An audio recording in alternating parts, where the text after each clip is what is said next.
Margarita stāraste pasaka par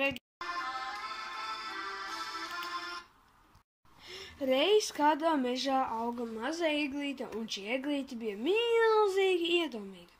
Visvairāk viņa lepojās ar saviem kuplajiem zariem. Katru vasaru eglīte cītīgi auga, un, kad pienāca ziema, tad viņa iepūtīgi teica citām eglēm: Pavasaru es esmu kļuvusi vēl skaistāka, redziet, cik man brīnišķīgi zari. Es esmu tā daļākā eglīte visā mežā, un, kad pienāks svētki, tad es katrā ziņā kļūšu par gazno Ziemassvētku eglīti. Drīz vien pēc tam pa mežu sāka staigāt rūķi, uzšāvuši garus stūmu zābakus un uzģērbuši vatātus mēteļus. Viņi nesa padusē spožus cirvīšus un izvēlas Ziemassvētku eglītes, bet mežs bija liels, un rūķi pat neaizbrīd līdz tai vietai, kur auga mazā iedomīgā eglīte. Eglītē tas ļoti nepatika. Viņa jutās pavisam neērti, jo bija jau iepriekš visām draudzenēm izlielījusies, ka kļūs par Ziemassvētku eglīti. Šņak, šņak, šņak.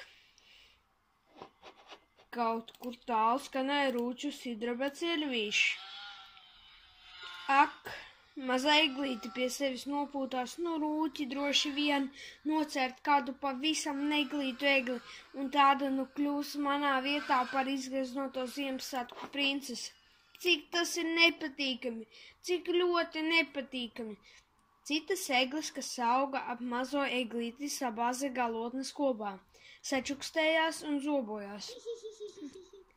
Viņām tīri labi patika, ka iedomīgā eglīte nekļuva par izgraznoto svētku princesi.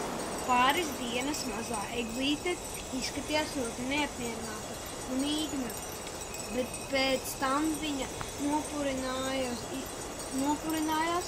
izpūta zarus uz visām pusēm, izslēga galotni lepni gaisā un uzpūtīgi teica: Pavasaru es kļūšu vēl 10 reizes kuplāk un vēl 10 reizes skaistāka.